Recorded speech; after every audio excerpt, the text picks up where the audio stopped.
during the last 2 years, during the pandemic, I kind of learned the hard way that if you don't beat at the same wavelength as everybody else, even if your perspective is 100% valid, a lot of times you're out and you don't even get a chance to put your perspective out there. And I hope to speak up about that going into the next year, 2022.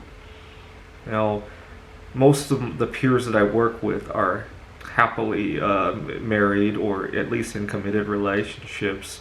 I'm happily single. I really like going out there and enjoying life at my own terms, right? I took up bowling last year. I needed to get over my social anxiety, and for some reason I chose bowling. It was just my calling. When I started bowling almost 18 months ago now, I was routinely scoring 70, 80. Nowadays I occasionally score 200 plus. I usually average in the mid 150s. The problem is that I'll go to a bowling alley and a lot of times get treated like second-class citizens, especially here in the Seattle area. I had a favorite bowling alley in Coeur d'Alene, Idaho. I spent some time in Missoula, Montana, which is where I started my bowling career. I didn't have too much trouble there. People knew me by name, and my favorite occasion was that I had gone to this bowling alley, and the owner of the bowling alley, he looked like a guy on in 1986 Cleveland had this balloon fest where they had released 1 million balloons, and there was this one guy who was counting down, going 10, 9, 8, and the owner of that bowling alley looked like that guy. And so I joked that he was the Mr. Countdown because I couldn't remember his name. He had a Hungarian name, I couldn't pronounce it, so I just called him Mr. Countdown. And he remembers me as the guy who calls him Countdown. So we would go to I would go to the bowling alley, and he and I would both be counting down at each other. It was just, that's the kind of treatment I get in the smaller towns. Right here in Seattle, no way. People just think I'm crazy for being single, or that's the worst case scenario. An okay scenario is people think that I'm still looking and they try to hook me up with. At least they're acknowledging me at that point, right? But that's not exactly what I'm looking for. And unfortunately, actually, neither of those is acceptable to me because the person who's trying to hook me up with somebody, they're kind of not acknowledging my happy relationship with myself, right? And right now, I'm recording this on Christmas Eve, and I'm working at a tutoring center. Right now, all the other tutors are away, which is fine. I don't have a problem with people going out to enjoy themselves on Christmas, go see their family. A lot of times I go to the tutoring center and I got like 8 or 9 students to myself.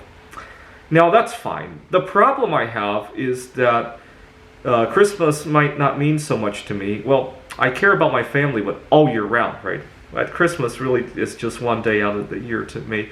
The problem is that there are certain times of the year that I want to do something, and the same concept doesn't reciprocate, right?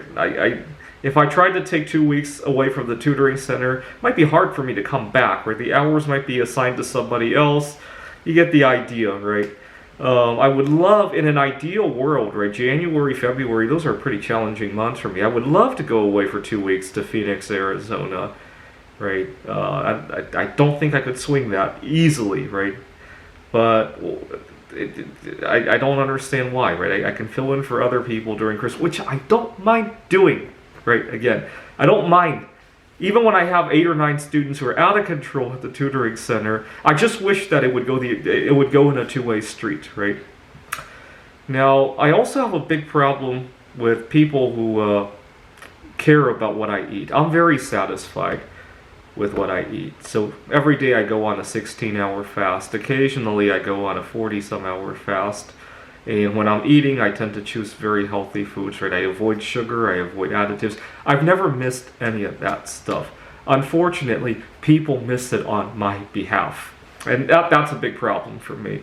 So I live with my landlord here in Mercer Island. I'm getting ready to get out because of a number of problems I ran into. For one thing, it's just such. I hope he's not watching this, but the place is just such an eyesore. There's all sorts of furniture that's in disrepair, like this lamp right here. It's broken, and he refuses to part with a lot of these things, right? Okay, I can kind of ignore that, but he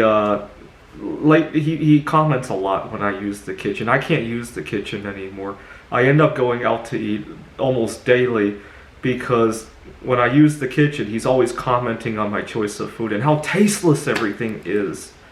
I mean, almost like he owns my taste buds, right? I didn't come here to sell him my taste buds, let's put it that way. The final straw, which solidified my decision to get out of here, was one day I was cooking and he wanted to throw something into my dish. I pushed his hand away and he quickly apologized, but I think he stepped over the line in that case. And it just put a lot of negative energy to the idea of using the kitchen.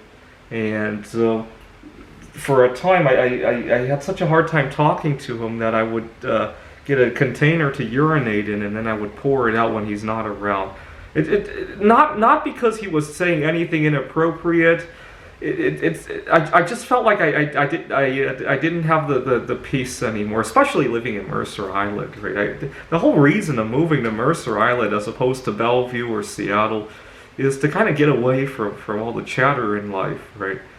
And my landlord wanted to do renovations anyhow, and so we agreed that could I move out early so you can start the renovation projects, because I have chemical sensitivities and all that dust would not be helpful anyhow.